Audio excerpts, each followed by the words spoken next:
அஸ்ஸலாமு அலைக்கும் வணக்கம். வாய்ஸ் கிளியரா?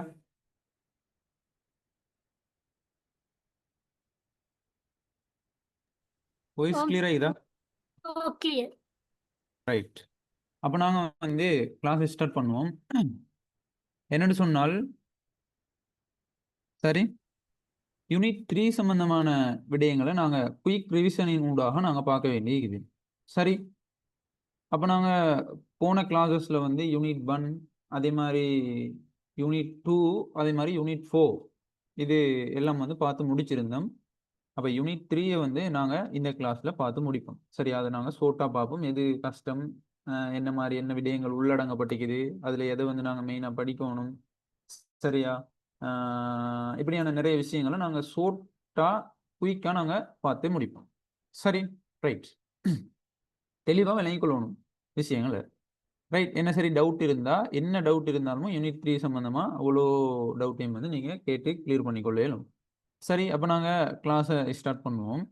என்னென்னு சொன்னால், இந்த யூனிட் 3ல வந்து என்ன சொல்லப்படுதுன்னா, சந்தையில அரசு தலையிடும் விதம்.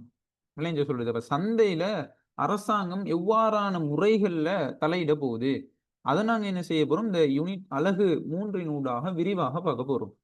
விளைஞ்ச சொல்றது. அலகு 3 ஊடாக நாங்க என்ன செய்ய போறோம், விரிவாக பார்க்க போறோம். இந்த சந்தையில அரசு தலையிடும் விதம் சம்பந்தமாக. அப்ப சந்தையில அரசு தலையிடும் விதம் அப்படின்ற கொள்ள வந்து உங்களுக்கு தெரிஞ்சுக்கணும். டோட்டலா அந்த சந்தையில அரசு தலையிடும் விதம் அப்படின்ற அலகுக்குள்ள 5 தேர்ச்சி மட்டங்கள் காணப்படுது. விளைஞ்சவங்க சொல்றது. அப்ப அந்த 5 தேர்ச்சி மட்டங்கள் அடிப்படையில தான் என்ன செய்யப்பட்டிருக்குது அப்படின்னு சொன்னா, அந்த சந்தையில அரசு தலையிடும் விதம் அப்படின்ற யூனிட் வந்து விரிவாக்கப்பட்டிருக்குது அப்படின்றத நீங்க என்ன செய்யணும், தெளிவாக விளங்கிக் கொள்ளணும். அதுதான் நாங்க என்ன செய்ய போறோம், ஒவ்வொரு தேர்ச்சி மட்டமாக விரிவாக பார்த்து கொண்டு வரப்போறோம். ரைட். இப்ப முதலாவது விடயத்துக்குள்ள வாரம். சரி, முதலாவது விடயத்துக்குள்ள வாரம். அப்ப இதுல வந்து பாடத்திட்டம் சம்பந்தமா, அதாவது 12 தரம் 12லையும் தரம் 13லையும் வந்து பாடத்திட்டம் எத்தனை பாடத்திட்டங்கள் இருக்குது அப்படின்றது வந்து தலைப்புகளின் ஊடாக போட்டிக்குது உங்களுக்கு. ரைட். இந்த பிடிஎஃப் கிடைக்காதாக்கள் எனக்கு மெசேஜ் ஒன்று போடுங்க. நான் குரூப்லையும் வந்து இந்த பிடிஎஃப் போட்டிக்கிறேன். ரைட். அப்ப இதுல 5 தேர்ச்சி மட்டங்களை தேர்ச்சி மட்டங்களையும் நான் என்ன செஞ்சுக்கிறேன் அப்படின்னு சொன்னா இதுல போட்டிக்கிறேன். அப்ப 5 தேர்ச்சி மட்டங்கள் இது. முதலாவது சந்தையில அரசு தலையிடும் விதத்தை விளக்குறது. சந்தையில வந்து அரசு தலையீடுன்னு வந்து அலகு வரியின் அடிப்படையில விளக்குறது. அதே மாதிரி நிரம்பலாளன் மீது அலகு வரி ஒன்றை விதிக்கும் போது வரி சுமை பகிரப்படும் விதத்தை எப்படி வந்து நிரம்பலாளன் மீது அலகு வரி ஒன்று விதிக்கிற டைம் வரி சுமை எப்படியான முறையில பகிரப்படுது. அதே மாதிரி உற்பத்தியாளனுக்கு அலகு மானியம் ஒன்றை பெற்றுக் கொடுப்பதன் அடிப்படையில் சந்தையின் அரசு தலையிட்டு வந்து விலகிறது. அதே மாதிரி விலை கட்டுப்பாடு மற்றும் விலை உறுதிப்பாடு என்பன சந்தை செயற்பாடுல ஏற்படுத்தும் பாதிப்புகளை ஆராயிடுது. அப்ப இப்படியாக வந்து என்ன செய்யப்பட்டிருக்குது அப்படின்னு சொன்னா, உங்களோட அலகு 3 அப்படின்றது 5 தேர்ச்சி மட்டங்கள் அடிப்படையில விரிவாக்கப்பட்டிருக்குது. சரி, ரைட். கொஞ்சம் வெயிட் பண்ணு.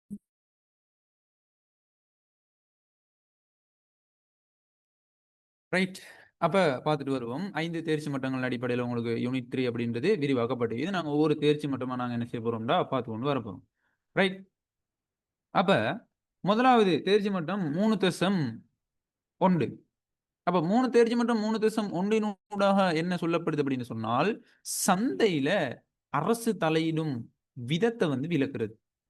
அது சம்பந்தமா நாங்க பார்ப்போம். விளைஞ்சவங்க சொல்றது. அப்ப சந்தையில அரசாங்கம் தலையிடும் விதத்தை விளக்குறது. இதுதான் 3.1 நாங்க பார்க்குற விஷயம். விளைஞ்சா? அப்ப நல்லா விளங்கிக் கொள்ளணும்.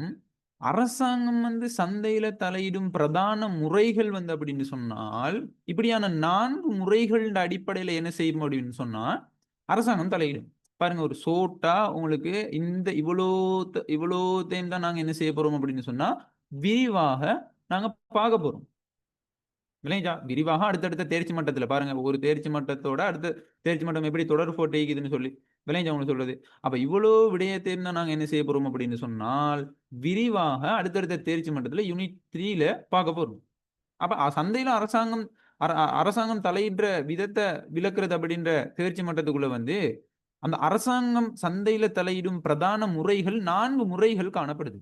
4 முறைகள் அடிப்படையில என்ன செய்வான் அப்படின்னு சொன்னால், அரசாங்கம் சந்தையில தலையிடுவான். சந்தையில தலையிடுவான். முதலாவது வந்து வரிய விதிக்கிறது, மானியம் வழங்குறதின் மூலமாக, விலை கட்டுப்பாடுகளை செய்யறதின் மூலமாக. அப்ப விலை கட்டுப்பாடு வந்து நாங்க 2 வகைகளாக வகைப்படுத்துறோம். எப்படி? ஆக குறைந்த விலை கட்டுப்பாடு, ஆகக்கூடிய விலை கட்டுப்பாடு அப்படின்னு சொல்லி விளைஞ்ச சொல்றது. அதே மாதிரி விலை உறுதிப்பாடு. சரி. அப்ப உத்தரவாத விலை கொள்கையும், அரசாங்கம் மிகை நிரம்பல கொள்வனவு செய்ற அப்படின்ற விலை உறுதிப்பாடையும் வந்து என்ன செய்ய போறான் அப்படின்னு சொன்னா, அரசாங்கம் வழங்க போறான். அப்ப இப்படியான முறைகள்ல வந்து என்ன செய்ய போகுது அப்படின்னு சொன்னா, ஒரு சந்தையில அரசாங்கம் அப்படின்றது தலையிட போகுது. தலையிட போகுது. விளைஞ்சா உங்களுக்கு சொல்றது விளைஞ்சா உங்களுக்கு சொல்றது. அப்ப அரசாங்கம் சந்தையில தலையிட பிரதான முறைகள் 4 குறிப்பிடு அப்படின்னு சொன்னா என்ன குறிப்பிடுவீங்க? என்ன குறிப்பிடுவீங்க? வரி, மானியம், விலை கட்டுப்பாடு, விலை உறுதிப்பாடு. ஆ வரி, மானியம், விலை கட்டுப்பாடு, விலை உறுதிப்பாடு. அப்ப விலை கட்டுப்பாட நாங்க 2 வகைகளாக வகைப்படுத்த போறோம் எப்படி? எப்படி வகைப்படுத்த போறோம்?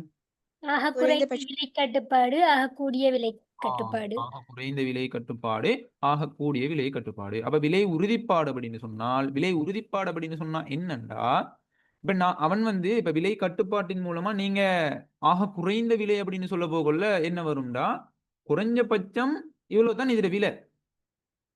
விலைன்னு சொல்றது ஆக குறைந்த விலை. சரியா? அப்ப ஆக குறைந்த விலை அப்படின்னு சொல்ல போகல உங்களுக்கு தெரிஞ்சுக்கணும். சமநிலை விலைக்கு மேலாகவா? கீழாகவா? இலவாக்கு சமநிலை விலைக்கு மேலாகவா? கீழாகவா? ஆக குறைந்த விலை கட்டுப்பாடு அப்படிங்கிறது. மேலாக. சமநிலை விலைக்கு மேலாக. மேலாக. விளைஞ்சா குறைஞ்சது இவ்வளவு தான் அப்படின்னு சொன்னா அதான் உச்சம். விளைஞ்சா சொல்றது. அதுக்கு மேல என்ன செய்யலாது? என்ன செய்யலாது? அதாவது இந்த வேலை ஆக குறைந்த விலை கட்டுப்பாடு விதிக்கிறதன் நோக்கம் என்ன? யாருடைய நலனுக்காக ஆக குறைந்த விலை கட்டுப்பாடு விதிக்கிறான்? உற்பத்தியாளர். உற்பத்தியாளர் நலனுக்காக. அப்ப உற்பத்தியாளர் வந்து என்ன செய்ய போறான் அப்படின்னு சொன்னா, அவன் அவன் உற்பத்தி செஞ்ச பொருள் வந்து அவனுக்கு அந்த பொருளின் மூலமா சரியான லாபம் இல்லாட்டி, அல்லது நியாயமற்ற முறையில அந்த விலை ஈக்கிற டைம்ல, அரசாங்கம் அதுல தலையிட்டு, அந்த உற்பத்தியாளர, அந்த உற்பத்தி நிறுவனத்த தொடர்ச்சியா அந்த உற்பத்தி சந்தையில நிலைச்சு வைக்கிறதுக்காக, ஆக குறைந்த விலை கட்டுப்பாடு அப்படின்னு சொல்லி சமநிலை விலைக்கு மேலாக ஒரு விலை ஒன்றை விதிப்பான். விளைஞ்ச சொல்லுது. அப்ப சமநிலை விலைக்கு மேலாக ஒரு விலை ஒண்ண விதிக்கிற டைம்ல என்ன நடக்கும் அப்படின்னு சொன்னா, மிகை கேள்வி ஏற்படுமா? மிகை நிரம்பல் ஒன்று ஏற்படுமா? மிகை கேள்வி ஏற்படுமா? மிகை நிரம்பல் ஏற்படுமா? மிகை நிரம்பல். மிகை நிரம்பல் ஏற்பட போகுது. விளைஞ்ச உங்களுக்கு சொல்றது. அப்ப ஆக குறைந்த விலை கட்டுப்பாடால தான் என்ன நடக்குதுன்னு சொன்னா, மிகை நிரம்பல் தொடர்பு பட்டிக்குது. தொடர்பு பட்டிக்குது. அப்ப ஆக குறைந்த விலை கட்டுப்பாட விதிக்கிற டைம்ல ஆரம்பத்தில ஈக்கிற ஆரம்பத்தில ஈக்கிற நிரம்பல விட விலை விலை வந்து அதிகரிக்கிற டைம் ஈக்கிற நிரம்பல் வந்து அதிகமாக ஈக்கும். அதால கேள்வியை விட நிரம்பல் அதிகமாக காணப்படுகின்றதன் காரணமாக மிகை நிரம்பல் உருவாகுது. ஏனது? விலை அதிகரிக்கிறதின் காரணமா கேள்வி குறைய போகுது, நிரம்பல் அதிகரிக்க போகுது. அப்ப கேள்வியை விட நிரம்பல் அதிகமாக இருந்துச்சுன்னு சொன்னால், அங்கனைக்கு மிகை நிரம்பல். அங்கனைக்க மிகை நிரம்பல். சரியா? அதே மாரி நாங்க அடுத்த கட்டம் வாரம் என்று சொன்னால், ஆகக்கூடிய விலை கட்டுப்பாடு. அப்ப ஆகக்கூடிய விலை கட்டுப்பாடு அப்படின்னு சொன்னா, சமநிலை விலைக்கு கீழாக. அப்ப சமநிலை விலைக்கு கீழாக ஒரு விலை ஒன்று விதிக்கிற டைம்ல, அப்ப என்ன சொல்ல வாரான்னு சொன்ன அரசாங்கம், நீங்க இந்த பிரைஸுக்கு மேல என்ன செய்யலாம்னு சொன்னா, பொருள விக்க இயலாது. அது யாரு நலனுக்காக சொல்ல வரான் அப்படின்னு சொன்னா, நுகர்வோண்ட நலன் கருதி. விளைஞ்ச சொல்றது விளைஞ்ச சொல்றது. அப்ப வாடிக்கையாளன்ட நலன் கருதி, வாடிக்கையாளனுக்கு நியாயம் ஒன்றை பெற்றுக்கொள்றதுக்காக, அரசாங்கம் அந்த சந்தையில தலையிட்டு, ஆகக்கூடிய விலை கட்டுப்பாடு அப்படின்னு சொல்லி, சமநிலை விலைக்கு கீழாக ஒரு விலை ஒன்றை விதிப்பான். அதத்தான் நாங்க என்னன்னு சொல்றோம்? என்னன்னு சொல்றோம்?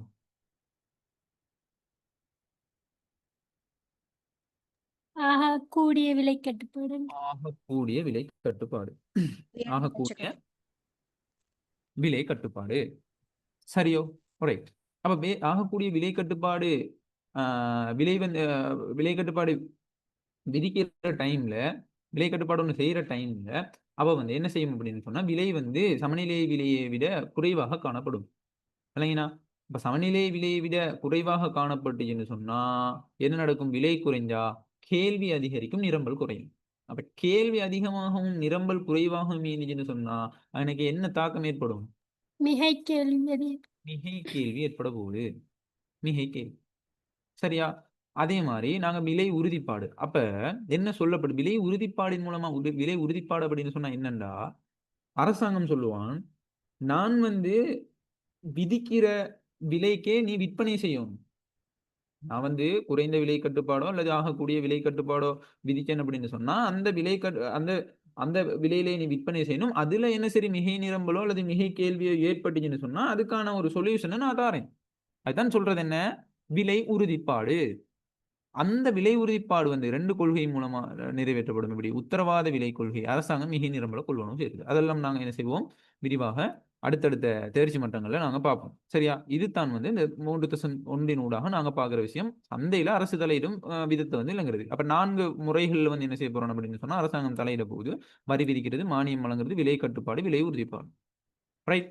அப்ப தேர்ச்சி மட்டம் 3.1க்குள்ள என்ன விடயம் உள்ளடங்கியதுன்னு விளங்கிச்சா? விளங்கிச்சா இல்லையா? ஓ விளங்கிச்சு. அடுத்த விஷயத்துக்குள்ள வாரம். தேர்ச்சி மட்டம் 3.2. அப்ப தேர்ச்சி மட்டம் 3.2 நாங்க என்னத்த பார்க்க போறோம் அப்படின்னு சொன்னா, வரி சம்பந்தமா பார்க்க போறோம். என்னத்த பார்க்க போறோம்? வரி சம்பந்தமாக பார்க்க போறோம். சரியா? அப்ப வரி அப்படின்னு சொல்ல போகல வந்து அரசாங்கம் தலையிடுவதற்கான ஒரு எளிய வழிமுறையை தான் நாங்க என்னன்னு சொல்லுவோம், வரி அறவிடுறது. அதாவது எளிய ஒரு வழிமுறை. வரி அறவிடுறது. சரியா? அப்ப நல்லா விளங்கிக் கொள்ளணும். இந்த பண்டத்தின் மீது விதிக்கப்படுகின்ற வரி விகிதத்தின் வடிவங்கள் வந்து 2. 2 வடிவங்களின் அடிப்படையில என்ன செய்யலும் அப்படின்னு சொன்னா, இந்த பண்டங்கள மீது வந்து வரிகளை விதிக்க இயலும். எப்படியான வடிவங்கள்னு சொன்னா, சதவீத வரி, அலகு வரி அப்படின்னு சொல்லி. சதவீத வரி, அலகு வரி அப்படின்னு சொல்லி. விளங்கிச்சா? அப்ப இப்படியான முறைகள்ல வந்து என்ன செய்யப்படும் அப்படின்னு சொன்னா, வரி வந்து விதிக்கப்படும் பண்டங்கள்ட மீது. ரைட்.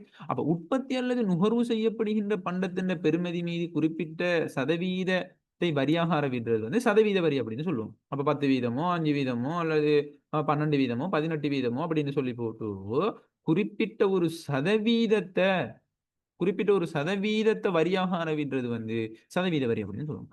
அல்லது நாங்க இந்த அலகு வரி அப்படின்னு சொன்னா உற்பத்தி அல்லது நுகர்வு செய்யப்படுகின்ற பண்ட அலகொன்றின் மீது என்ன சொல்றது? அலகொன்றின் மீது ரூபா பெறுமதியின் அடிப்படையில.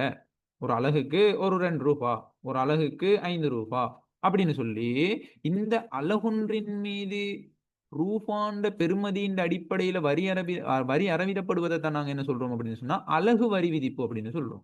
என்னன்னு சொல்றோம்? அலகு வரி விதிப்பு அப்படின்னு சொல்றோம். விளங்கிச்சா உங்களுக்கு சொல்றது? அப்ப இது ஒரு நிச்சயமான வரி அப்படின்னு சொல்லும். சரி, அப்ப அலகு வரி விதிப்பு அப்படின்னு சொன்னா என்ன? அலகு வரி விதிப்பு ஒரு அலகொன்றின் மீது ரூபா பெறுமதியின் அடிப்படையில் உற்பத்தி செய்த பண்டங்கள் ஆகிக்கலாம் அல்லது நுகர்வு செய்யப்படுகின்ற பண்டங்கள் ஆகிக்கலாம். இல்லையான பண்ட வகைகள் மீது அலகொன்றின் மீது ரூபா பெறுமதியின் அடிப்படையில் ஒரு அலகுக்கு 2 ரூபா வரி. ஒரு அலகுக்கு ரூ. 5 வரி. ஒரு அலகுக்கு ரூ. 10 வரி. அப்ப இப்படி பெறுமதியின் அடிப்படையில் ரூபா பெறுமதியின் அடிப்படையில ஒரு அலகுக்கு வரி விதிக்கப்படுவதை தான் நாங்க என்னன்னு சொல்லுவோம்? அலகு வரி விதிப்பு அப்படின்னு சொல்லுவோம். சரியா? ரைட். இப்ப நாங்க இந்த வரி விதிப்புண்ட இந்த பண்டத்தின் மீது விதிக்கப்படுகின்ற வரி விகிதத்தின் வடிவங்கள் 2யும் நாங்க பார்த்திருந்தோம். விளங்கிச்சா சொல்றது? அப்ப நல்லா விளங்கிக் கொள்ளணும். நிரம்பலாளன் மீது அலகு வரி விதிப்பதன் மூலம் வந்து என்ன செய்யும் அப்படின்னு சொன்னா, டிரெக்டான தாக்கம் என்ன? வரி விதிச்சா என்ன நடக்கும்? உற்பத்தி செலவு அதிகரிக்கும். இல்லையா? அப்ப வரி விதிக்கிற டைம்ல என்ன நடக்க போகுதுன்னு சொன்னா, இப்ப உதாரணமா வரி விதிச்சா நிரம்பல் கோடோட சம்பந்தப்பட போகுது. விளங்கிச்சா சொல்றது? அப்ப நிரம்பல் வந்து குறைவடைய போகுது. சரி, அப்ப நிரம்பல் குறைவடைஞ்சிச்சு அப்படின்னு சொன்னால், நிரம்பல் கோடு வலதுபுறம் நகருமா? இடதுபுறம் நகருமா? இடது இடதுபுறம். இடதுபுறம் நகர போகுது. அப்ப இடதுபுறம் நகர்ற டைம்ல விலை வந்து நடக்க போகுது அதிகரிக்கும். அதிகரிக்கும். நிரம்பல் தொகை வந்து நடக்க போகுது குறைவடைய. குறைவடைய போகுது. உங்களுக்கு விளங்கிச்சா சொல்றது? விளங்கிச்சா உங்களுக்கு சொல்றது? அப்ப நல்லா தெளிவாக விளங்கிக் கொள்ளணும் என்னன்னு சொன்னால், உற்பத்தி செலவு அதிகரிச்சா, உற்பத்தி செய்யற வீதம் வந்து குறைவடையும். இல்லையா? இல்லையா? உற்பத்தி செய்யற அளவு வந்து குறைவடைய போகுது. அப்ப உற்பத்தி செய்யற அளவு குறைவடைகிறது அப்படின்றது நிரம்பல் குறைவடைகிறது அப்படின்றத சொல்றது. அப்ப நிரம்பல் குறைவடைந்து அதாவது பொருள்களோட விலை வந்து அதிகரிப்பது. மிக பிரதானமான நிரம்பலாளன் மீது அலகு வரி விதிக்கிறதன் மிக பிரதானமான ஒரு தாக்கம் தான் என்னன்னு சொன்னா உற்பத்தி செலவு அதிகரிக்கிறது. அப்ப உற்பத்தி செலவு அதிகரிக்கிறதின் காரணமாக என்ன செய்யுதுன்னா நிரம்பல் குறைவடையுது. அப்ப அதிகமான பொருட்கள் சேவைகளை உற்பத்தி செய்யறதுக்கு அவன்கிட்ட என்ன செய்யாது? காசு ஈக்காது. விலை விலை கூடிட்டு அதாவது அரசாங்கத்துக்கு வரி செலுத்தணும் அப்படின்ற ஒரு காரணத்தால். விளங்கிச்சா? அப்ப நிரம்பல் குறைவடைந்து வரியின் அளவால நிரம்பல் கோடு வந்து என்ன நடக்க போகுது? இடப்புறம் நகர போகுது. சரியா? அத வந்து நீங்க என்ன செய்யணும்? தெளிவாக விளங்கிக் கொள்ளணும். இதுதான் இந்த வரி சம்பந்தமான பேசிக்கான விஷயங்கள். அப்ப நாங்க இந்த வரி விதிக்கிறதின் மூலமா நுகர்வோன் அந்த வரிக்கு முன்னர் வந்து நுகர்வோண்ட மிகை என்ன? வரிக்கு பின்னர் வந்து நுகர்வோண்ட மிகை என்ன? விளைஞ்ச சொல்றது உற்பத்தியாளர்ன மிகை ஆயிக்கலாம். வரி விதிச்சதுக்கு பிறகு அரசின் வரி வருமானத்தின் அளவு ஆயிக்கலாம். இதெல்லாம் வந்து நீங்க என்ன செய்யணும் அப்படின்னு சொன்னா, அந்த வரைபடம் ரீதியாக நீங்க என்ன செய்யணும்? தெளிவாக விளங்கி வச்சுக் கொள்ளணும். வரைபடம் ரீதியாக. விளங்கிச்சா சொல்றது? அப்ப இதெல்லாம் தெரியிற டைம்ல தான் உங்களுக்கு வந்து எம்சிக்யூ கேள்வியையும், பார்ட் 2 கேள்வியையும் இலகுவாக என்ன செய்யலாம் அப்படின்னு சொன்னால், அந்த கேள்விகளுக்கு ஆன்ஸர சரியான முறையில, இலகுவான முறையில நீங்க ஆன்ஸர் பண்ண இயலும். விளங்கிச்சா உங்களுக்கு சொல்றது? அப்ப தெளிவா விளங்கிக் கொள்ளணும். வரிக்கு முன்னர் வந்து நுகர்வோண்ட மிகை ஏபிசிடி இந்த இதுதானே? இந்த பகுதி ஏபிசிடி இந்த பெரிய இந்த முக்கோண பகுதி. சரி, வரிக்கு முன்னர். ஆனா வரிக்கு பின்னர் வந்து என்ன நடக்க போகுதுன்னு சொன்னா, ஏன்ற பகுதி மட்டும் தான் வரும். ஏன்ற பகுதி மட்டும் தான் வரும்.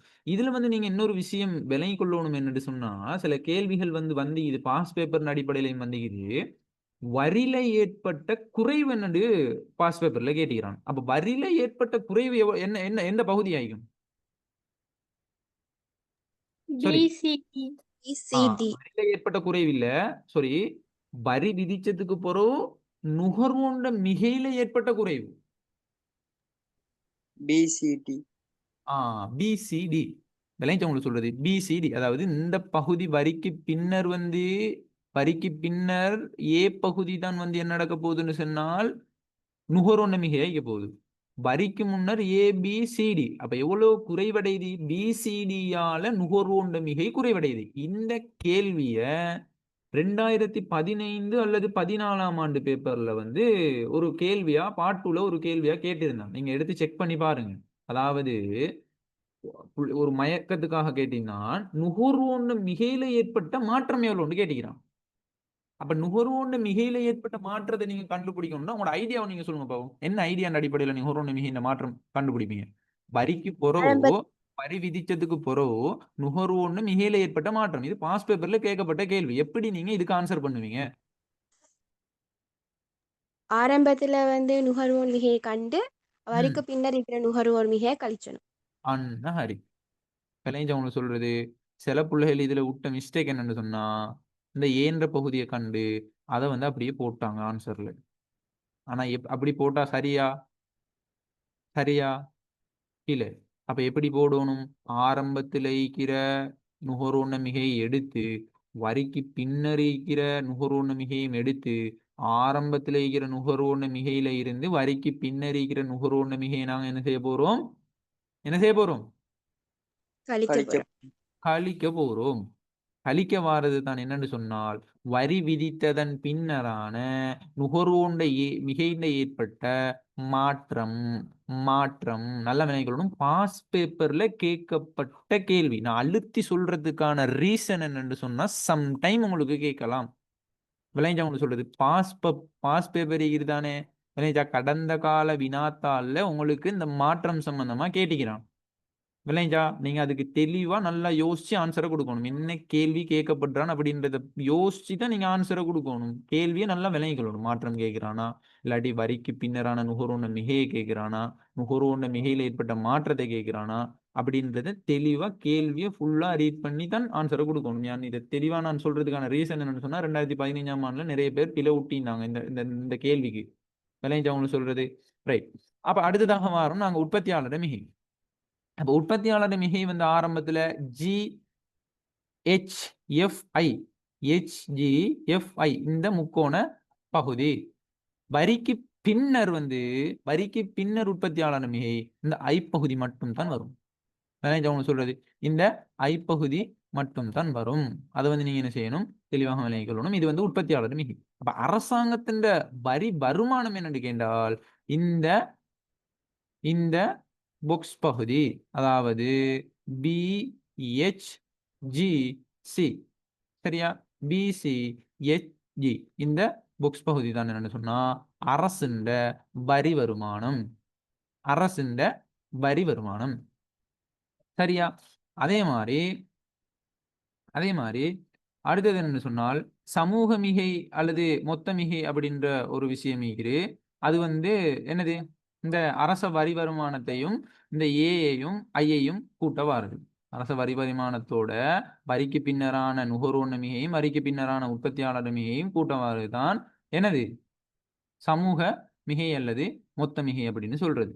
சரி, அதே மாதிரி மீள முடியாத இழப்பு வந்து டிஎஃப் தான். சமூக நல இழப்பும் வந்து டிஎஃப் தான் வரும். இல்லையா? இந்த முக்கோண பகுதி, இந்த சிறிய முக்கோணம்.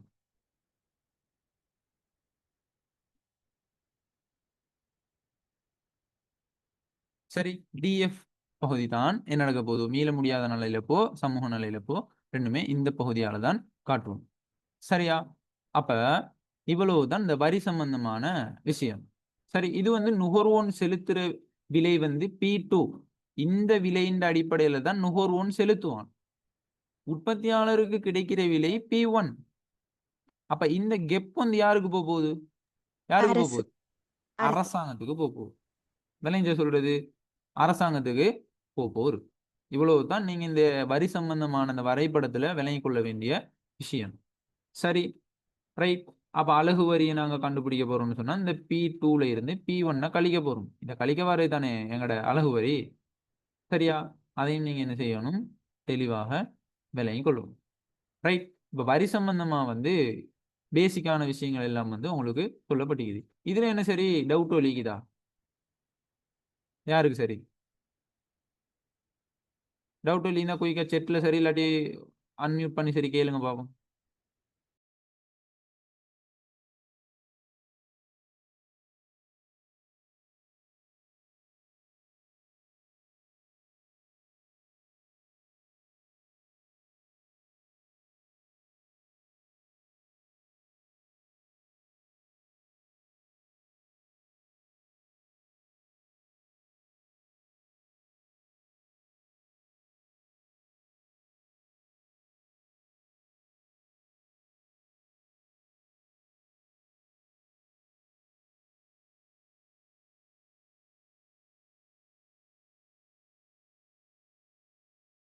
குயிக்கா உங்களோட டவுட் கேட்டுக்கொள்ளலும்.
ரைட். அப்ப இதுல வந்து யாருக்குமே டவுட் இல்ல.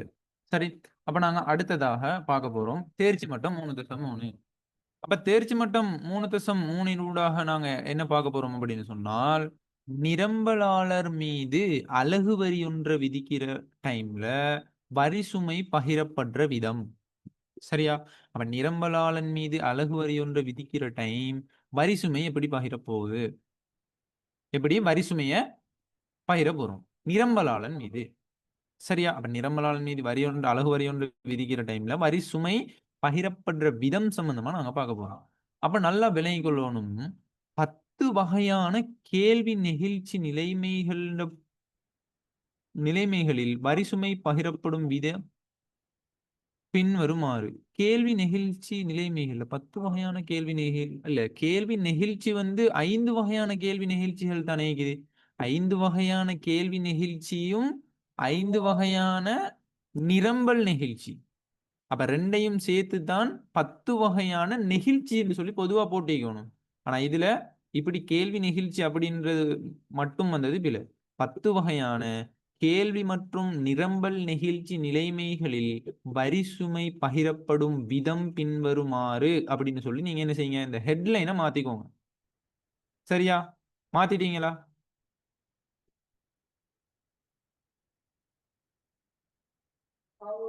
நான் சொன்னது விளங்கினா? சொன்ன விஷயம் விளங்கிச்சா?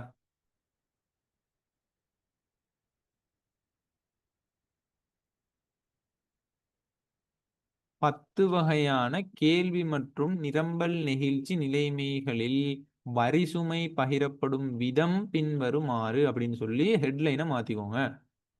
சரியோ? ரைட். அப்ப நாங்க விஷயத்துக்குள்ள வருவோம். என்ன கேஸ்ன்னு சொன்னால், இதுல இந்த 10 வகையான நிகழ்வுகள்ல, அதாவது பூரண நெகிழ்வற்ற கேள்வி நெகிழ்ச்சி காணப்பட்ட டைம், பூரண நெகிழ்வுள்ள கேள்வி நிலைமை காணப்பட்ட டைம்ல, ஒருமைசார் கேள்வி நெகிழ்ச்சி இந்த டைம்ல, நெகிழ்வுள்ள கேள்வி நிலைமை இந்த டைம்ல, நெகிழ்வற்ற கேள்வி நிலைமை இந்த டைம்ல, பூரண நெகிழ்வற்ற நிரம்பல் நெகிழ்ச்சி இந்த டைம்ல, பூரண நெகிழ்வுள்ள நிரம்பலின் போது, ஒருமை நிரம்பல் நெகிழ்ச்சியின் போது, நெகிழ்வற்ற நிரம்பலின் போது, நெகிழ்வுள்ள நிரம்பலின் போது. அப்ப இப்படி ஒரு ஓர்டரா நீங்க ஒரு விஷயத்த இவ்வளவு தான் நீக்குது. இப்ப தேர்ச்சி மட்டும் 3.3 எடுத்தா இந்த விஷயங்கள் தான் உள்ளடங்க போகுது. அப்படின்றத நீங்க விளங்கிட்டாலே, அப்ப என்னத்த படிக்க போறீங்க? எதுக்கு முக்கியத்துவம் குடுக்க போறீங்க? அப்ப எத நாங்க எடுத்து படிக்கணும் அப்படின்ற ஒரு ஆர்வம் வந்து உங்களுக்கு வந்துரும். விளங்கிச்சா உங்களுக்கு சொல்றது? ஒரு ஒரு இதான் சொல்றது. ஒரு அனாலிசிஸ் ஒண்ணு வேணும். இதே மாரி தான் உங்களுக்கு 12 யூனிட்டுக்கும் செய்றதுக்கு ஐடியா பண்ணிக்குது. விளங்கிச்சா உங்களுக்கு சொல்றது? 12 யூனிட்டுக்கும் இந்த அடிப்படையில தான் போகும். அதாவது யூனிட் 1ம், யூனிட் 2ம் முடிஞ்சிட்டு, யூனிட் 4ம் முடிஞ்சிட்டு, இப்ப யூனிட் 3ய நாங்க லைவா செய்றோம். சரியா? நல்லா தெளிவாக விளங்கிக் கொள்ளணும். இப்ப முதலாவது விஷயத்துக்குள்ள வாரம், பூரண நெகிழ்வற்ற கேள்வி நிலைமைந்த டைம். அப்ப பூரண நெகிழ்வற்ற கேள்வி நிலைமைந்த டைம்ல நாங்க நாங்க கேள்வி நிலைமைந்த டைம்ல எங்கட கேள்வி கோடு எப்படி வரப்போகுதுன்னு சொன்னால், நிலைக்குத்தச்சுக்கு சமாந்தரமாக இருக்கும். எப்படி இருக்கும்? எப்படி இருக்கும் எங்கட விலை கேள்வி கோடு? விலையச்சுக்கு சமாந்தரமா. விலையச்சுக்கு அல்லது நிலைக்குத்து அச்சுக்கு சமாந்தரமாக காணப்படும். 2 முறையிலயும் நாங்க சொல்லியலும். விளங்கிச்சா உங்களுக்கு சொல்றது? எப்படி சொல்லியலும்? எப்படி சொல்லியலும்? விலையச்சுக்கு சமாந்தரமாக அல்லது நிலைக்குத்து அச்சுக்கு சமாந்தரமாக. சமாந்தரமாக காணப்படும் அப்படின்னு சொல்லியலும். அப்ப இப்படியாக ஒரு பூரண நெகிழ்வற்ற கேள்வி நிலைமை காணப்பட்ட டைம்ல வரி விதிச்சால், இந்த அலகு வரின்ற அளவு இந்த அளவு தான் வரும். இதுல மார்க் பண்ணி பாருங்க. தெளிவா எல்லாம் குறிப்பிடப்படுகிறது. அதாவது நிரம்பல் கோடு வலதுபுறம், அதாவது இடதுபுறம் நகரப்போகுது. விளங்கிச்சா சொல்றது? அப்ப இடதுபுறம் நகர்ற டைம்ல வரிச்சுமை இந்த அளவு தான் வரப்போகுது. நிலற்றப்பட்ட பகுதியின் அளவு. அப்ப நல்லா விளங்கிக் கொள்ளணும். வரைபடத்தின்படி நிலற்றப்பட்ட ஏ பரப்பினால் இதத்தான் நாங்க ஏ பரப்பு அப்படின்னு சொல்லுவோம். சரி. அப்ப ஏ பரப்பினால் நுகர்வோன் தாங்கும் முழு வரிச்சுமையும் காட்டப்படாது. அதாவது நல்லா விளங்கிக் கொள்ளணும். பூரண நெகிழ்வற்ற கேள்வி காணப்படுகின்ற போது அரசாங்கம் வரியை விதிச்சான் அப்படின்னு சொன்னா அந்த வரி சுமையை யாரு தாங்குறது? நுகர்வோர். நுகர்வோன் தாங்க போறான். விளைஞ்சு உங்களுக்கு சொல்றது. அப்ப இந்த அடிப்படையில என்ன செய்ய போறான் அப்படின்னு சொன்னா கேள்விகளை வினாவுவான். 10 அடிப்படையிலையும் வச்சு உங்கள்ட்ட குழப்பி மாத்தி மாத்தி மாத்தி மாத்தி கேள்விகளை வினாவுவான். அப்ப நீங்க என்ன செய்யணும், தெளிவா எப்படியான நிலைமையில எப்படியான நெகிழ்ச்சி காணப்படுகின்ற டைம்ல யாரு தாங்குறது, யாரு வரின்ற அளவை அதிகமா தாங்குறது, யாரு குறைவா தாங்குறது, யாரு முழுமையா தாங்குறது அப்படின்றத நீங்க என்ன செய்யணும், தெளிவாக விளங்கி வச்சுக்கொள்ளணும். அது சம்பந்தமா அவ்வளவு விஷயத்தையும் நாங்க இதுல பார்ப்போம். சரியா? அப்ப பூரண நெகிழ்வற்ற கேள்வி நிலைமைன்ற டைம்ல என்ன செய்ய போறான்னு சொன்னா, ஆரம்பத்துல வந்து இந்த கோடு ஈக போகுது. சரியா? அப்ப இப்படி காணப்படுற டைம்ல அரசாங்கம் வரி விதிச்சா இடதுபுறம் அதாவது நிரம்பல் கோடு நகரும். அப்ப நகர்ற டைம்ல என்ன நடக்கும்னு சொன்னா, நுகர்வோன் தான் என்ன செய்ய போறான், முழு வரி சுமையையும் தாங்க போறான். இந்த மேலுள்ள இந்த புக்ஸ் பகுதி அளவால. சரியா? இது கிளியரா விளங்கினா? விளங்கிச்சா உங்களுக்கு சொல்றது? பூரண நெகிழ்வற்ற கேள்வி நிலைமைன டைம். இப்ப 2வது விஷயத்துக்குள்ள வாரம். பூரண நெகிழ்வு உள்ளது. அப்ப பூரண நெகிழ்வுள்ள கேள்வி நிலைமை காணப்படுற டைம்ல கேள்வி கோடு எவ்வாறு காணப்படும்? எவ்வாறு காணப்படும்? தொகையச்சிக்கு சமாந்தரம். தொகையச்சிக்கு சமாந்தரமாக அல்லது இன்னொரு பெயர் குறிப்பிட்டும் சொல்லலாம். கிடையச்சிக்கு சமாந்தரம். கிடையச்சிக்கு சமாந்தரமாக அல்லது தொகையச்சிக்கு சமாந்தரமாக இந்த கேள்வி கோடு காணப்பட போகுது. எப்படியான டைம்ல? பூரண நெகிழ்வுள்ள கேள்வி காணப்படுகின்ற டைம்ல. பூரண நெகிழ்வுள்ள கேள்வி காணப்பட்ட டைம்ல இப்படி கேள்வி கோடு காணப்படும். அப்ப பூரண நெகிழ்வுள்ள கேள்வி காணப்படுகின்ற போது, கேள்வி நிலைமை காணப்படுகின்ற போதோ, கேள்வி நெகிழ்ச்சி காணப்பட்ட டைம்ல நல்லா விளங்கிக் கொள்ளணும். வரிச்சுமையை யாரு தாங்குறது அப்படின்னு சொன்னா, அந்த எஸ் கோடு வந்து S1 கோடாக, அதாவது ST அப்படின்னு சொல்லலாம். வரி விதிக்கிற போறோம் என்ன செய்யும், இடது பக்கம் நகர போகுது. சரியா? அப்படி நகர்ற டைம்ல வரிச்சுமை முழுவதையும் வந்து யாரு தாங்க போறது? டி கோட்டுக்கு கீழ யாரு தாங்க போறது? உற்பத்தியாளர் தாங்க போறாரு. விளங்கிச்சா? அது வந்து பி பரப்பினால நாங்க காட்டுவோம். இது பின்னு போட்டுக்கோங்க. பின்னு போட்டுக்கோங்க. அப்ப நல்லா விளங்கிக் கொள்ளணும். பூரண நெகிழ்வற்ற கேள்வி நெகிழ்ச்சி காணப்பட்ட டைம் அரசாங்கம் வரி விதிச்சான்னு சொன்னா வரிச்சுமையை முழுவதையும் யாரு தாங்குறே? நுகர்வோர். நுகர்வோன். அதே பூரண நெகிழ்வுள்ள கேள்வி நிலைமை காணப்படுற டைம் அரசாங்கம் வரி விதித்தான் அப்படின்னு சொன்னால் வரிச்சுமை முழுவதையும் ஏந்தி யாரு தாங்கிறது? உற்பத்தியாளர். உற்பத்தியாளர். விளங்கிச்சா உங்களுக்கு சொல்றது? இந்த பேசிக்கான விளக்கத்தை செய்யணும், தெளிவாக விளங்கிக்கணும். சொல்லுங்க. அந்த பூரண நெகிழ்வுள்ள நேரத்துல கேள்வி நிகழ்ச்சியின் போது ம். சமூக நல-இழப்பு எது? பூரண நெகிழ்வுள்ள கேள்வி நிலைமையின் போது சமூக நல இழப்பு அப்படின்னு சொல்றது வந்து, இப்ப நாங்க ஆரம்பத்துல வந்து இந்த பகுதி தானே இயங்க போகுது. ஓ இல்லையா? இதானே எங்கட எஸ் கோடு. ஓ. அதுக்கு பொறவு வந்து S1 கோடு இந்த பகுதி. ஓ. ஓ இல்லையா? ஓ. அப்ப இந்த அளவு வரின்னு சொன்னா நுகர்வோண்ட மிகை எந்த அளவு ஆயிக்கும்?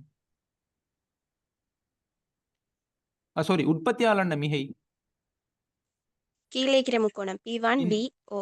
ஆ அப்ப இப்படியான டைம்ல எது வந்து சமூக நல இழப்ப கருதப்படும்? அந்த இந்த அளவு. சார் நான் என் கிளாஸ் சார் கிட்ட கேட்டேன். அப்ப அவர் சொன்னாரு சமூக நல இழப்பு அதுல பெருசா நடைபெறாது அப்படின்னு. அதுதான் இடம் பெறாது. அதுல வந்து பெருசா அது சம்பந்தமான கேள்விகளும் வாரதில்ல. அது சம்பந்தமான தேரியும் வந்து அந்த டீச்சர்ஸ் கைட்லயோ அதுலயோ போடுறது இல்ல. விளங்கிச்சா உங்களுக்கு சொல்றது? எதுல சரி பாத்துக்கிறீங்களா? இல்ல. இல்ல. எங்களுக்கு வந்து இதுல தேரி வந்து இதான். என்னது? பூரண நெகிழ்வுள்ள கேள்வியின் போது வரி சுமை முழுவதையும் வந்து உற்பத்தியாளர் தாங்குவார். இதுதான் எங்கட தேரி. இப்ப நாங்க வரி விதிக்கிற டைம்ல சமூக நல இழப்போ, அதாவது மீள முடியாத நல இழப்போ, இப்படியான விஷயங்கள் பார்க்க போறோம் அப்படின்னு சொன்னா சாதாரண கேள்வி கோடும் அதே மாதிரி வந்து என்ன, சாதாரண நிரம்பல் கோடும் காணப்படும். கிளியரா விளங்கினா உங்களுக்கு? Okay sir. அப்ப அந்த தேரியை தான் எதுல போட்டிக்கிறான்? ஏ லெவல் சப்ஜெக்ட்ல போட்டிக்கிறான். கிளியரா விளங்கினா? ஓ. ரைட். அந்த அடிப்படையில நாங்க பார்த்துட்டு போவோம். ரைட். இப்ப நாங்க அடுத்ததாக வாரம் ஒருமை கேள்வி நிகழ்ச்சி. சரியா? கேள்வி நிகழ்ச்சியின் 3வது வகை தான் என்று சொன்னா ஒருமை கேள்வி நிகழ்ச்சி. அப்ப ஒருமை கேள்வி நிகழ்ச்சி காணப்படுகின்ற டைம் டைம் என்ன நடக்க போகுது? இங்க பாருங்க, இப்படித்தான் கேள்வி கோடு வரும். சரியா? இவ்வாறு தான் கேள்வி கோடு காணப்பட போகுது. அப்ப இப்படி காணப்படுற டைம்ல நல்லா விளங்கிக் கொள்ளணும். வரி விதிச்சான் அப்படின்னு சொன்னா எப்படி காணப்பட்டாலுமே நிரம்பல் கோடு வந்து என்ன நடக்க போகுது? நிரம்பல் கோடு என்ன நடக்க போகுது? இடப்பக்கமாக நகரும். இடதுபுறமாக நகர போகுது. விளங்கிச்சா? அப்ப இடது பக்கமாக நகர்ற டைம்ல ஒருமை நிகழ்ச்சி காணப்படுற டைம், ஒருமை கேள்வி நிகழ்ச்சி காணப்படுற டைம் இடதுபுறமாக நகர டைம் வரி விதிச்சான் அப்படின்னு சொன்ன அரசாங்கம் நல்லா விளங்கிக் கொள்ளணும். வரி சுமையை வரைபடத்துல காட்டப்பட்டுள்ளவாறு ஏ பகுதியினால் நிலற்றப்பட்ட பகுதியை வந்து நுகர்வோர் தாங்குவாரு இந்த பகுதியை. விளங்கிச்சா?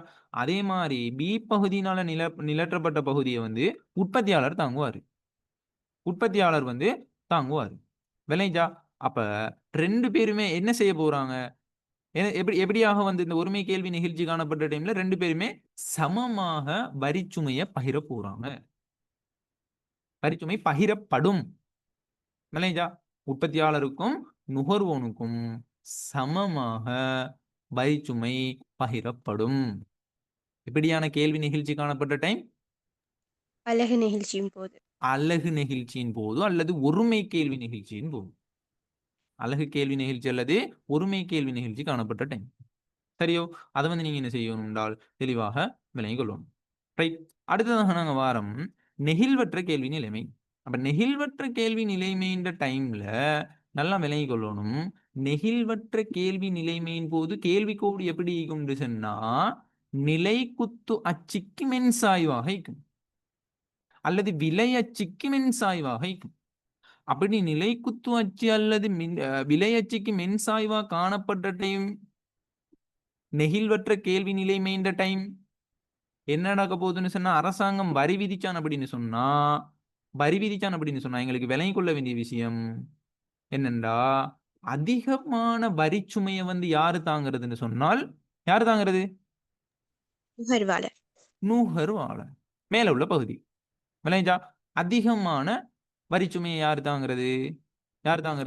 நுகர்வாளன். அதே மாதிரி குறைவான வரிச்சுமையை யாரு தாங்கிறது? உற்பத்தியாளர். உற்பத்தியாளன். அப்ப எப்படியான டைம்ல அப்படின்னு சொன்னால் நெகிழ்வற்ற கேள்வி நிலைமை காணப்பட்ட டைம். நெகிழ்வற்ற கேள்வி நிலைமை காணப்பட்ட டைம். அப்ப நெகிழ்வற்ற கேள்வி நிலைமை காணப்பட்ட டைம்ல நல்லா விளங்கிக் கொள்ளணும். வரிச்சுமைய அதிகமாக தாங்குறாள் நுகர்வோர், வரிச்சுமைய குறைவா தாங்குறாள் உற்பத்தியாளர். அதை வந்து நீங்க என்ன செய்யணும் என்றால் தெளிவாக விளங்கிக் கொள்ளணும். அடுத்தது வந்து இது வந்து நெகிழ்வற்ற கேள்வி நிலைமை காணப்பட்ட டைம். அடுத்ததான் நாங்க பார்க்க போறோம் என்னன்னு சொன்னால் நெகிழ்வற்ற இது 2 போட்டிக்கிறாங்களே.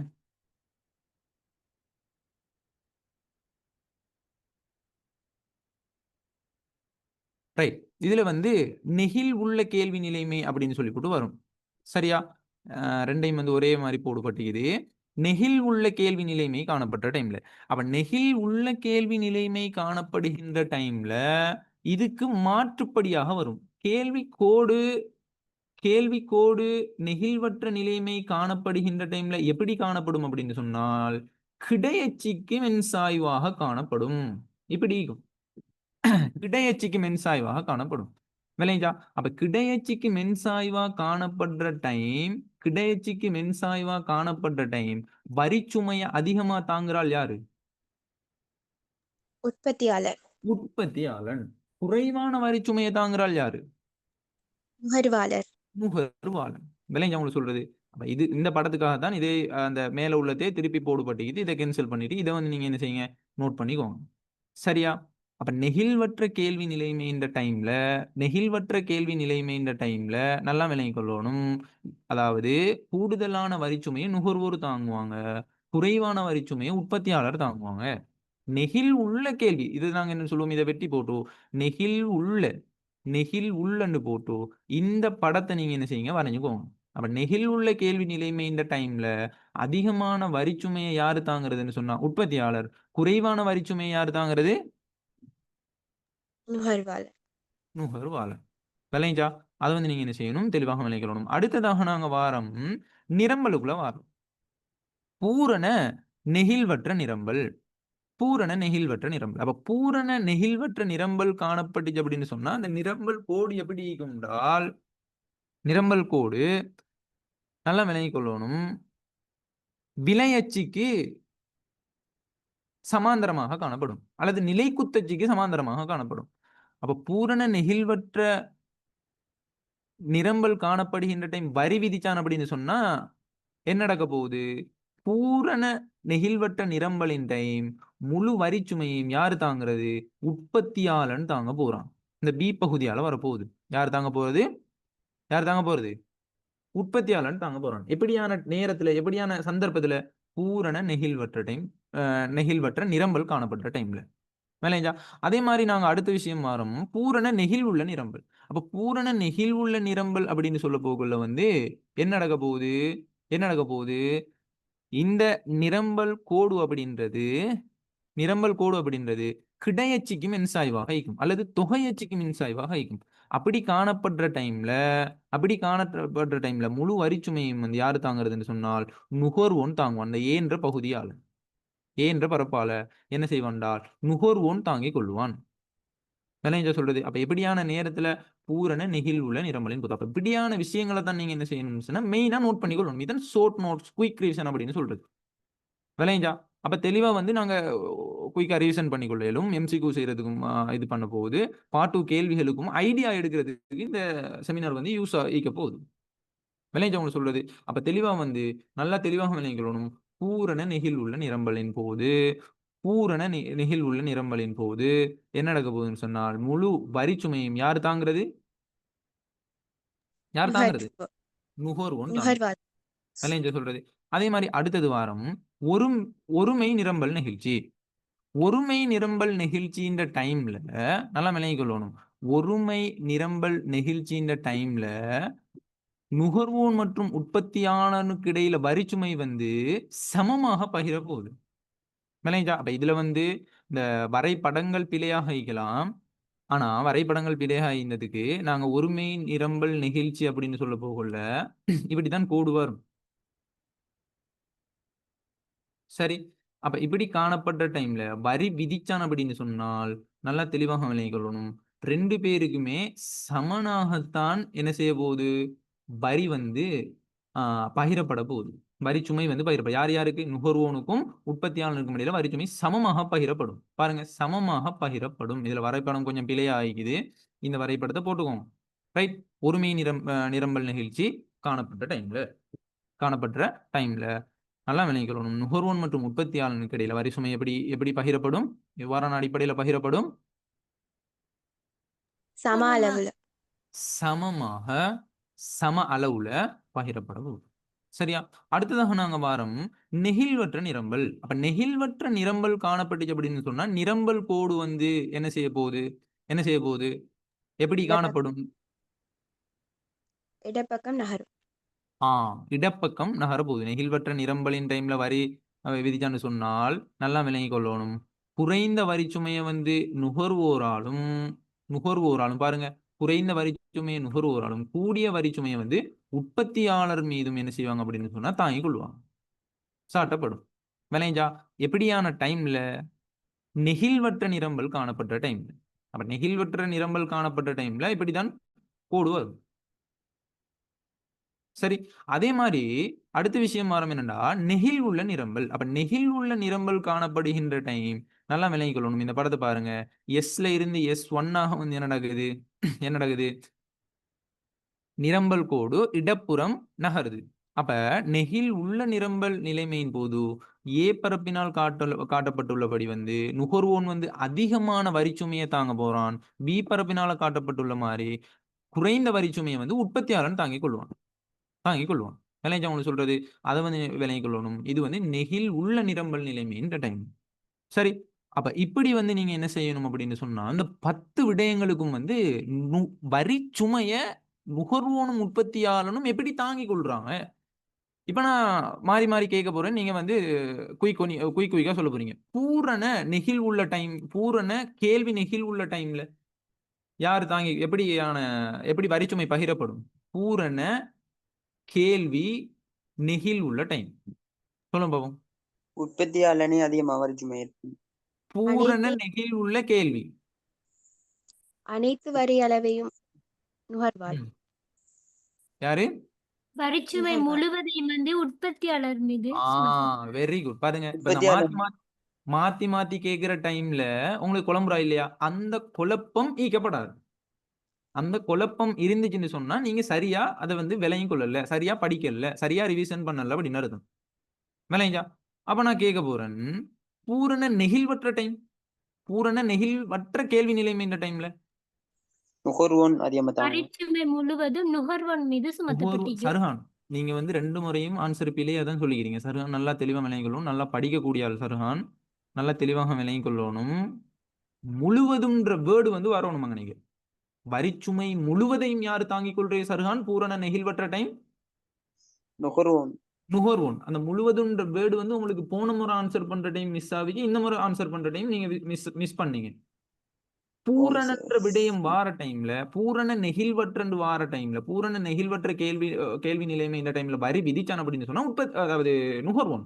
பூரண நெகிழ்வுள்ள கேள்வி நிலைமை காணப்பட்ட டைம்ல யாரு முழுவதா தாங்கிக் கொள்றது வரிச்சுமைய? உற்பத்தியாளர் முழு அளவு. உற்பத்தியாளர். விளைஞ்சா? அப்ப இப்படி வந்து இந்த 10 விடயத்துக்கும் வந்து 10 நிலைமைகளின் டைம்ல 10 கேள்வி மற்றும் நிரம்பல் நிகழ்ச்சியின் டைம்ல வரிசுமை எப்படி பகிரப்பட போகுது நுகர்வோனுக்கும் உற்பத்தியாளனுக்கும் அப்படின்றத நீங்க என்ன செய்யணும், தெளிவா விளங்கிக் கொள்ளணும். இது வந்து பார்ட் 1க்கும் செக் பண்ணுவான், பார்ட் 2க்கும் செக் பண்ணுவான். இது சம்பந்தமான ஒரு கேள்வி எடுக்காம பேப்பர் ஒன்று வராது. வந்திக்குது தான், ஆனா அநேகமா பேப்பர்ல இந்த மாதிரியான கேள்வி வந்திக்குது. இதை நீங்க என்ன செய்யணும், தெளிவா நோட் பண்ணி அதுக்கேற்ற மாதிரி ரெடி ஆகும். ரைட். அடுத்தது தேர்ச்சி மட்டம் 3.4க்கு போறதுக்கு முன்னே நாங்க சின்ன இன்டர்வல் ஒன்று எடுத்துட்டு வருவோம். ஒரு அரவர் மாதிரி ஒரு சின்ன இன்டர்வல் ஒன்று தாரேன். நீங்க லெஃப்ட் ஆவிட்டு ஜாயின் ஆவினாலும் சரி, அப்படியே இருந்து நீங்க அரவர் வந்து படிச்சாலும் சரிதான். சரியா? சின்ன இன்டர்வல் உண்டு. நாங்க 8:40க்கு அல்லது 45, 50 இல்லாட்டி 9 மணிக்கு சரி நாங்க கிளாஸை தொடர்ச்சியா அந்த தேர்ச்சி மட்டம் 3.4ல இருந்து ஸ்டார்ட் பண்ணுவோம். ஆனா இன்னைக்கு எப்படியோ இந்த 3.3வது யூனிட் குயிக் ரிவிஷன் டோட்டலா முடிப்பேன். சரியா? நல்லா தெளிவாக நினைக்கணும். நான் ரெக்கார்டிங்கை வந்து ஸ்டாப் பண்ணிட்டு போறேன். நீங்க என்ன செய்யுங்கன்னா, நீங்க படிங்க. மீட்டிங்ல இருந்தாலும் சரி, லீவ் ஆகிட்டு 8-9 மணிக்கு ஜாயின் பண்ணினாலும் சரிதான். சரியா? இப்போ நாங்கள் இப்போதைக்கு மீட்டிங்கை நிப்பாட்டி வைப்போம், இந்த ரெக்கார்டிங்.